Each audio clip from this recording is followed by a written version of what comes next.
Je t'ai rencontré un soir de printemps dans un Paris brillant doucement. Un regard, un sourire discret, mon cœur battait sans jamais parler。大家好，喺呢幾年先至落腳英國嘅香港人，你或者已經隱約留意到，英國好似同你當初嘅想象唔同咗，但又講唔出喺邊度唔同。佢唔係經濟突然崩潰，亦都唔係一夜之間戒嚴，而係一連串嘅政策、表態、新聞慢慢堆疊出嚟，有一種制度氣味嘅改變。最吊詭嘅係，每一件單獨拎出嚟睇，都好似好有道理，但合併埋一齊就令人開始不安。呢篇文章唔係即刻要各位下判斷英國變咗，而係想同你拆解英國走向一個乜嘢版本嘅自己。而千禧年代嘅港人點解係最易被呢種轉向影響嘅一群？近排英國政府對 X 即係以前嘅 Twitter 態度係急速升溫，背後嘅推手係網絡安全法。表面嘅理由好正當，話要保護細路，打擊非法內容。但係對港人嚟講， X 唔單止係一個社交媒體，而係一個可以直接講政治嘅公共空間。當政府引入合法但係有害呢類模糊嘅概念嗰陣，佢實際係重新定義緊究竟邊個可以決定討論嘅邊界。對經歷過言論空間收窄嘅港人嚟講，呢種為咗社會穩定而要管制網上言論嘅邏輯，有一種令人發尾涼浸浸嘅感覺。一條線索係倫敦超級大使館嘅爭議。呢件事最令港人心寒嘅地方，唔係地緣政治，而係權力運作嘅方式。原本地方議會基於民意同埋好有力嘅理據，正式否決咗呢個計劃。點解地方議會堅持唔批？理由其實好難反駁。第一，基於國安同埋基建風險，好似以前我講過，呢個選址非常靠近倫敦金融城嘅核心通訊基建。有媒體前幾日獨家披露，話地牢有一個密室，同金融城光纖電纜嘅距離唔夠1米。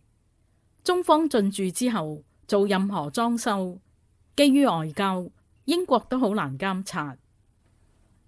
第二係社區安全，嗰度係一個人口密集嘅住宅區，附近仲有好多穆斯林社群。一旦變成外交前線，大型示威同埋衝突就會變成日常，嚴重影響居民嘅生活。第三係警察嘅負擔。倫敦警察一向都唔夠人手，要長期維持呢座超級堡壘嘅治安，根本就係資源上嘅黑洞。喺英國傳統，呢啲合理擔憂同埋地方自治係神聖不可侵犯，但去到最後，工黨政府竟然選擇視而不見，想用行政權夾硬推翻地方決定。呢個信號就好清楚。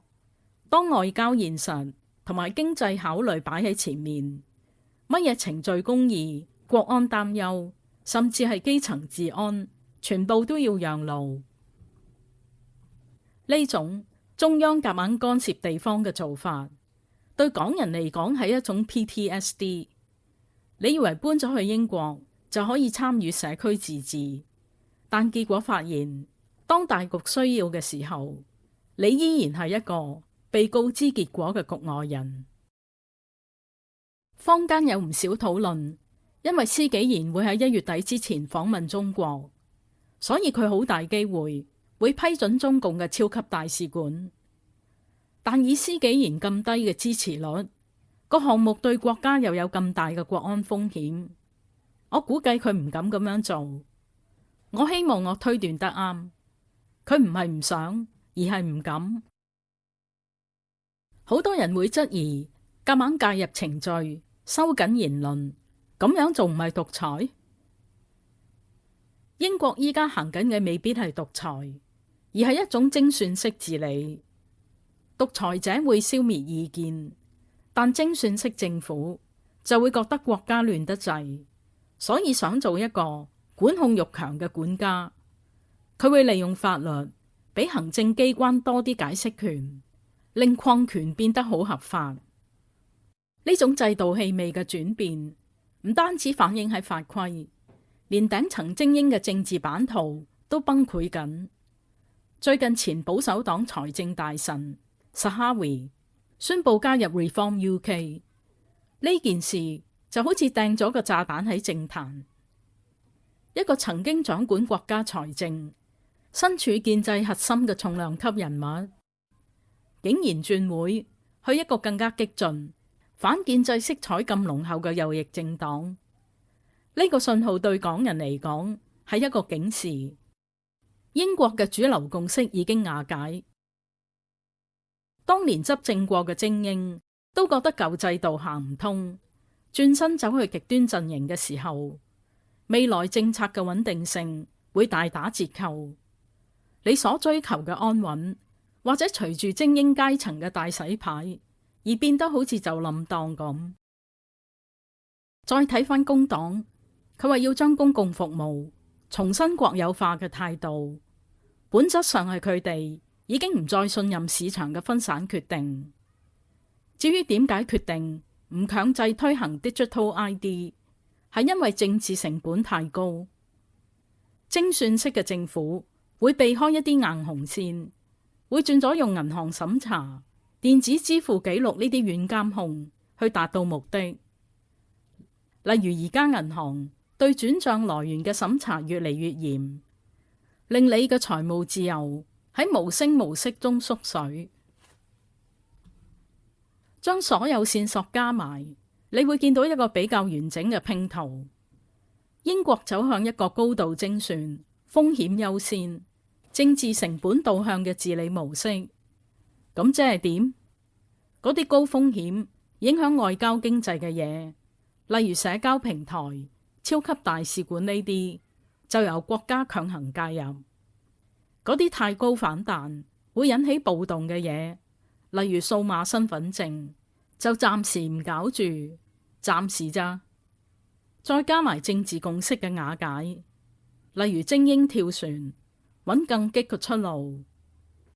呢一兩代港人唔係唔知自由係乜，而係太清楚自由係點樣慢慢消失。英國而家做緊嘅唔係複製你熟悉嘅舊模式，而係用一種更加溫和、更加合理、更加好似為你好嘅方式重新劃界。真正嘅挑戰唔係要對抗一個邪惡嘅獨裁者，而要喺一個事事精算嘅官僚系統加埋政治重組嘅動盪裏面，守住自己嘅生活空間。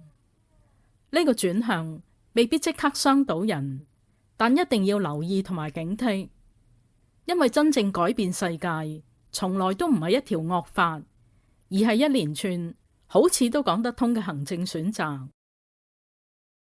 今日分享到呢度，歡迎留言、分享或者加入 Patreon 支持，多謝收聽。C'est une love story à Paris, douce et fragile, infinie, au fil des nuits, au fil des jours, Paris murmurait notre amour. C'est une love story à Paris, sous la pluie, sous les cris, même si le temps s'enfuit déjà. Paris se souvient de toi et